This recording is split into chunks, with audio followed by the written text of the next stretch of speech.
High বন্ধুরা, আরও একটা নতুন ভিডিও নিয়ে চলে এসেছি। আর এই ভিডিওটা তোমরা দেখেই বুঝতে পারছো একটু পুরনো, কারণ এটা হচ্ছে ডিসেম্বরে, মানে 25 ডিসেম্বরে আমাদের পার্ক স্ট্রিটকে যে এত সুন্দর করে সাজানো হয় তারই একটা ছোট্ট ভিডিও, যেটা আমার এখনও অবধি পোস্ট করা হয়নি। তাই জন্য আমি ভাবলাম এটা তোমাদের সাথে একটু শেয়ার করা যাক। ডিসেম্বরের এই টাইমটা মানে যীশু খ্রিস্টের জন্মদিনের সময়টা আমরা কেন জানি না পার্ক স্ট্রিটের এ প্রান্ত থেকে ও প্রান্তে শুধুমাত্র হেঁটে যাই। কেন যাই সেটা জানি না। আর যীশুখ্রিস্ট কোথায় জন্মেছে সেটাই হয়তো আমরা খুঁজতে বেরোই আতশকাজ নিয়ে, মানে সাজুগুজু করে আতশকাজ নিয়ে আমরা খুঁজতে বেরোই। তো আমিও বেরিয়ে পড়েছিলাম, কিন্তু এটা 25 ডিসেম্বরের ভিডিও নয়, এটা তার আগে থেকেই যেহেতু এখানটা সাজানো হয় সুন্দর করে, তার আগেই আমি চলে গেছিলাম যীশুখ্রিস্টের জন্মের প্রি বার্থডে সেলিব্রেশন করতে। এ প্রান্ত থেকে ও প্রান্তে আমি হেঁটেছিলাম। কোথায় যিশু জন্মেছে আমি দেখতে পাইনি। যীশুখ্রিস্ট ভগবান, তাই হয়তো দেখতে পাইনি, কারণ পাপীরা তো আর ভগবানকে দেখতে পায় না। তো আমি হয়তো দেখতে পাইনি। তোমরা যারা দেখতে পেয়েছো তারা কমেন্টে অবশ্যই জানিও যে কারা কারা যীশুখ্রিস্টের জন্মদিনে যীশুখ্রিস্টকে দেখতে পেয়েছো। যাই হোক, এত বাজে বকবো না। এত সুন্দর লাইটিংটা তোমাদের সাথে শেয়ার করবো বলেই আমি ভিডিওটা করেছিলাম। এই সময় রাস্তাটাকেও যতটা সুন্দর করে সাজানো হয়, তার সাথে সাথে এর দুপাশে অনেক সুন্দর সুন্দর দোকান বসে, মানে খাবারের দোকান। আমি যেহেতু পেটুক মানুষ, তাই জন্য এখানে আমি খাবারের খোঁজে গেছিলাম। এখানে নানা রকমের ফুডের যে দোকানগুলো হয়, মানে বড় বড় দোকানের ছোটো ছোটো স্টলগুলো দেয়, মানে রেস্টুরেন্টের সাথে সাথে তোমরা এমনি ছোটো ছোটো বেকারি স্টাইল দোকানও পেয়ে যাবে। তো সেগুলো আমি একটু পরে তোমাদের সাথে শেয়ার করছি। প্রথমে আমি এই রাস্তা ধরে হেঁটেছিলাম খানিকক্ষণ ধরে। আর এখানে সুন্দর সুন্দর নানা রকমের হেয়ার ব্যান্ডস, লাইটিং, যে হাতের মানে খেলনা প্যাটার্নের কিছু জিনিস, এগুলো এখানে বিক্রি হয় দুধারে। দামগুলো একটু বেশি, কিন্তু এখান থেকে তোমরা কিনে নানা রকমের ফটো তুলতে পারো। তো আমিও এখানে গিয়ে এগুলো কিনেছিলাম আর সুন্দর সুন্দর ছবি তুলেছিলাম, যেগুলো তোমরা দেখতে পাবে আমার ইনস্টাগ্রামের পেজে। তো সেটা দেখার জন্য আমার ইনস্টাগ্রামের চ্যানেলটাকে একবার ফলো করে দিতে হবে। তো যথারীতি এখান থেকে হাঁটতে হাঁটতে আমি চলে গেছিলাম অ্যালান পার্কের কাছে।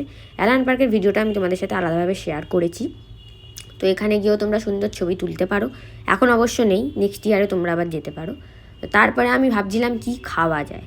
তো খাবারের খোঁজে আমি রাস্তা ধরে হাঁটছিলাম। তো যথারীতি এত কেক, প্যাস্ট্রি, সাথে নানা রকমের বলতে পারো ওই ননভেজ আইটেমের দোকান ছিল।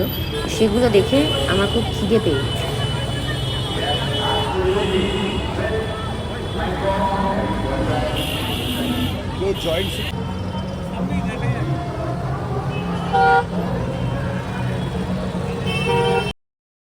এরমভাবে হাঁটতে হাঁটতেই মাঝে আমি এই সুন্দর জায়গাটা পেয়েছিলাম, যেখানে একটা সুন্দর বড় খ্রিসমাস ট্রি করা ছিল, একটা পরী ছিল, দুটো এরম ছোটো ছোটো অনেকগুলো হরিণ দিয়ে সাজানো ছিল। তো সেখান থেকে আমি সোজা রাস্তা ধরে হেঁটেছিলাম, মানে পার্ক হোটেলের রাস্তা ধরে হাঁটছিলাম।